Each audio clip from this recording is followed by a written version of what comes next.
فلسطین کے حالات، غزہ کے حالات کیوں ہو رہے ہیں بھائی؟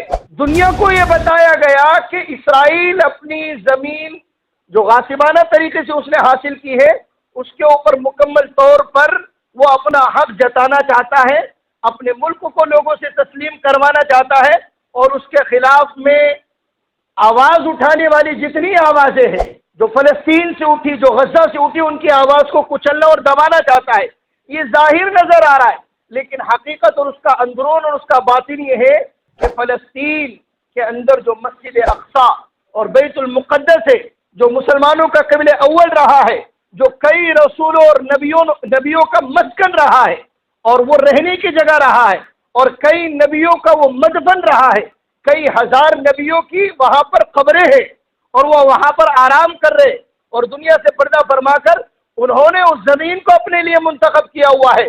وہ قبل اول جو ہیکل سلیمانی اور حضرت سلیمان علیہ السلام نے جناتوں کے ذریعے سے جس کی تعمیر کی تھی، وہ ہیکل سلیمانی وہ یہودی اور وہ اسرائیلی اپنے قبضے میں لے کر قیامت سے پہلے جو دجال نکلنے والا ہے، اس دجال کے حوالے کر کے پوری دنیا پر راج کر کے پوری دنیا پر اپنی حکومت کا سکہ منوانا چاہتے ہیں۔ ہم کو نہیں پتا، ہم کو نہیں لینا دینا اس سے کوئی بھی۔ یہ قیامت سے پہلے اللہ کے نبی صلی اللہ علیہ وسلم نے یہ ساری خبریں، یہ ساری پیشن گوئیاں اور یہ ساری باتیں مجھ کو آپ کو 1400 سال پہلے بیان فرما کر گئے۔ باتیں دجال آئیں گا، وہ اپنی خدائی کا دعویٰ کریں گا، مجھ کو آپ کو خدا تسلیم کرنے کے لیے کہیں گا۔ محترم بھائیوں، میں اور آپ دجال کے فتنے سے بچ سکتے ہیں۔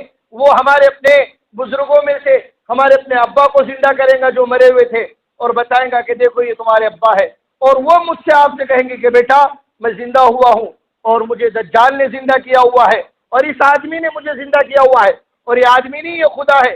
محترم بھائیوں، کیا انسان کی قحط سالی پڑی ہوئی ہے؟ آج کل تو ہمارے پاس میں بارش فصل کے موقع پر برسی ہے، لیکن اب نہیں برسنے کی وجہ سے وہ بدن میں کھجلی ہو رہی ہے گرمی سے۔ کچھ بولتا وہ آپ کو جیسا ہم کو ویسے ہی ہو رہا ہے۔ قحط آ گیا، قحط، سوکھا پڑ گیا ہر طرف۔ ابھی تو سوکھا نظر نہیں آ رہا ہے نا، ہریالی ہے برسات کے برسنے کی وجہ سے۔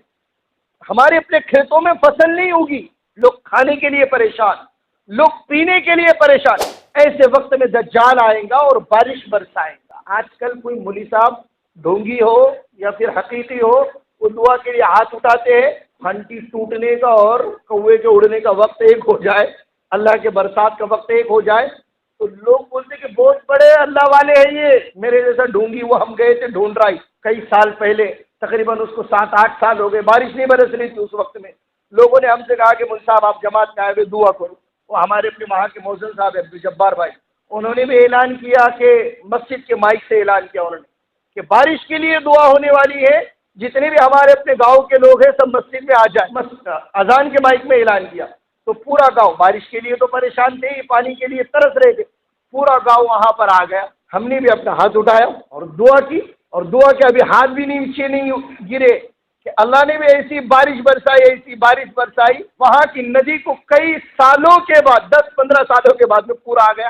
ہماری اپنی جماعت کی واپسی کی اسی وقت میں رات میں ہم ایسے تیسے اپنا گاڑی میں بیٹھ کے برسات میں بھیگتے ہوئے جورائی آ گئے، تو اس کے لیے ان کو کیا معلوم میں کتنا بڑا فراڈ ہی بھائی چالو بولر۔ ہم بولے اللہ ہمیں بھی سمجھ میں نہیں آ رہا ہے کیا ہو رہا ہے۔ یہ لوگ درشن کے لیے آ گئے، وہ بولے نہیں آپ کے چرن چھونا ہے، ہمیں آپ کے پاؤں چھونا ہے۔ میں نے کہا بھائی اپنا کام کرو، وہ اوپر والے کا کام اس نے کیا، ہم نے ہمارا اپنا کام کیا۔ ہماری وجہ سے اگر برستی بھائی تو ہم سب سے پہلے اپنے اوپر برساتے، بعد میں دوسروں پر برساتے۔ ہم اتنے بڑے سیلفش ہیں۔ لوگ کہتے ہیں نا پیسے، دکان نہیں چل رہی، کاروبار نہیں چل رہا، مول صاحب کچھ کروا دو، لیمبو دے دو، پانی دے دو، مٹی دے دو، کچھ تو بھی دے دو آپ، جس کی وجہ سے ارے بھائی ہوتا تو وہ مولوی صاحب اپنے طرف نہیں کرتے، لیکن نہیں، ہم کو اس کو سمجھنا نہیں ہے، ہم کو تو اور اندھ بھکتی میں جانا ہے، اور ہم کو آنکھیں بند کر کے ایسے وقت میں جس وقت میں انسانیت پانی کے گھوٹ کے لیے ترس رہی ہو، کھانے کے ایک لقمے کے لیے ترس رہی ہو، اس وقت میں دجال آئے گا اور مسلح دھار بارش برسائے گا۔ بتاؤ کیا اس وقت میں انسانیت اسے خدا کہنے سے اپنے آپ کو روک سکتی ہے؟ میرا آپ کا ایمان اس وقت میں ابھی اس وقت میں جس وقت میں دجال نہیں نکلا تو اتنا کمزور ہے کہ ہم ہر چمتکاری کو نمسکار کرنے کے اوپر مجبور ہو جاتے ہیں۔ اس وقت میں انسانوں کے سامنے وہ اپنے مرے ہوئے بزرگوں کو زندہ کرے گا اور حالات کے قحط کے وقت میں وہ بارش برسائیں گا اور لوگوں کے سامنے وہ اپنے چمتکار بتائیں گا اور وہ اپنے ہاتھوں کی صفائی کو لوگوں کے سامنے پیش کرے گا۔ انسان اپنے ایمان کو بچا سکتا ہے؟ دجال کا فتنہ، ہر نبی نے اپنی قوم کو دجال کے فتنے سے بچایا ہے اور ڈرایا ہے۔ میرے آپ کے نبی نے اپنی امت کو دجال کے فتنے سے بچنے کی ترغیب دی ہے اور سورۃ الکہف کی تلاوت کا اہتمام کرنے کا کہا ہے، اور بھی دعائیں احادیث مبارکہ کے اندر مجھ کو آپ کو ملتی ہے۔ محترم بھائیوں، یہ جو غزہ کی جنگ اور فلسطین کی جنگ ہے وہ دجال کی زمین کو ہموار کرنے کے لیے ہے، اور ہم سمجھ رہے کہ بس ایسے ہی ہو رہا ہے، حکومت کا جھگڑا ہے، زمین کا جھگڑا ہے۔ زمین کا جھگڑا نہیں ہے، ایمان کا، عقائد کا اور دین کو بچانے کا جھگڑا ہے، اپنی آخرت کو محفوظ کرنے کا جھگڑا ہے۔